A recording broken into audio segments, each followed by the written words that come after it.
Hi all, my name is Avinash and I welcome you to my YouTube channel The Divine Spark. In our earlier video, we have seen that Upanishads are no ordinary texts but the revelation from the God Himself, the infinite consciousness. All this universe and the multitude of beings certainly emerge in Brahman. They move towards Brahman and into it they dissolve.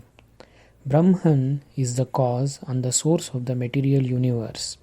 All energy and matter in the universe emerge from Brahman. Different worlds, deities, all animate and inanimate beings have their source as Brahman.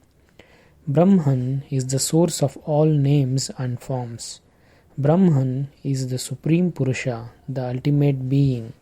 Brahman cannot be known because it is through him that everything is known. Brahman cannot be seen because it is through him that sight is possible. Brahman is not an object to be perceived because it is through him that perception is possible. Brahman is Ekam. By Ekam we mean one. There is no one other than Brahman. He is the only witness. Brahman is Anantam. By Anantam we mean infinite. Brahman is an infinite being. Brahman is Chit. By Chit we mean consciousness. All beings derive their consciousness from Brahman. Brahman is Jnanam. By Jnanam we mean knowledge. Brahman is the source of all knowledge and intelligence present in the diverse beings. Brahman is Anadi. By Anadi we mean eternal. Brahman is an eternal being. Brahman is Satyam. By Satyam we mean eternal truth or eternal existence. All beings derive their existence from eternal existence, Brahman. By Satyam we mean eternal truth or eternal existence. What is truth? Truth is that which will never change and always exist. Hence Brahman is true existence. In contrast, our physical existence is subject to continuous change, birth, growth, decay and death. Hence it is not true existence or eternal existence, but only temporary existence. Brahman is Prakasham.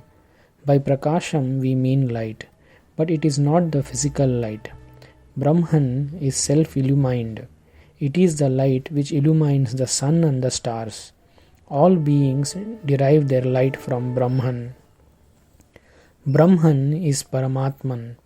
By Paramatma we mean Supreme Soul. He is the source of all souls. Brahman is Anandam. By Anandam we mean bliss. The experience of happiness in all beings is derived from Brahman. Bliss is a state of continuous joy. In contrast, our happiness is not continuous but limited. For example, we experience joy when we get a good promotion in a job. But how long does this joy last? This joy fades after some time, but Brahman is a state of continuous joy. Brahman is Pranam. By Prana we mean the life breath. He is the life breath, the living principle, the basis of life in all beings. But Prana here is not limited to life breath alone.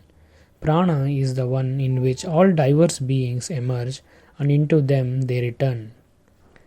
Brahman is Nirakara. By Nirakara we mean formless. Being formless, he is the source of all forms. None can have forms without him. Brahman is Nirguna. By Nirguna we mean attributeless. Being attributeless, he is the source of attributes in all beings. None can possess any attributes without him.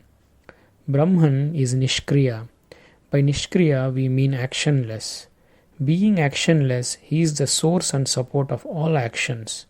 No actions can be performed or perceived without him. Brahman is stateless. Brahman is same, changeless at all times, and hence he is stateless. Brahman is timeless. Brahman is beyond time. He is through which the time ensues. Brahman is Sarvavyapi, meaning he is omnipresent, that is, he is present everywhere. Brahman is Sarvagnya, that is, omniscient, he is the knower of everything. Brahman is Sarvashakti, that is, omnipotent, possessed of unlimited or infinite power. Brahman is Ati Sukshma, subtle, beyond human experiences or senses. Eyes cannot see him, ears cannot hear him, water cannot moist him, fire cannot burn him, air cannot feel him, and hands cannot hold him. Brahman is untouched. Brahman exists everywhere at all times, and yet he is untouched by all. Brahman is ever pure. Since he cannot be touched or experienced, he is ever pure. Brahman is immutable or partless. That is, he cannot be divided into simpler parts. Brahman is boundless. That is, he is infinite and hence boundless. Brahman is non-local. He is omnipresent, hence non-local. Brahman is Akasham or space. This space is Brahman. All objects, animate and inanimate, emerge from space and into which they return.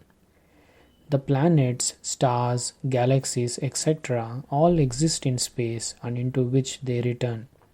Space is everywhere, omnipresent, in everything and yet ever pure, untouched. Space is one and yet it is the same across. Space is omniscient, knower of everything due to its presence everywhere. Space is omnipotent because it is the source from which all this universe emerges and returns. Space is formless and subtle, but yet it is through which all forms and names emerge. Space is boundless and hence non-local. Space is actionless, and yet it is an accomplisher of all actions because no action is possible without space. Space is immutable, that is, space cannot be divided into parts. Space is stateless as it is changeless and pure. Most of the Vedantic texts that I happen to read are unanimous in showing that space is the first element in creation that emerges from Brahman. But in other texts like Brahma Sutras and the Tripura Rahasya, space is declared as Brahman itself, the Supreme Being. Even all gods and deities subsist in space and function through space. Something to think about it, isn't it? Thus, we have seen that Brahman is Paramatman, the Supreme Soul. Brahman is Ekam, the One. Brahman is Sarvavyapi, omnipresent. Brahman is Sarvashakti, the omnipotent. Brahman is Sarvagnya, omniscient. Brahman is Nirgunam, attributeless. Nirakara, formless. Nishkriya, actionless. Anantam, infinite. Anadi, eternal. Satyam, existence. Jnanam, knowledge. Chittam, consciousness. Anandam, bliss. Prakasham, light. Akasham, space. And Pranam, the life principle. In the next video, we will see why an infinite powerful being who is in full bliss chooses to bring out creation from him. In other words, we will try to know the cause and purpose of creation. Stay tuned. Thank you.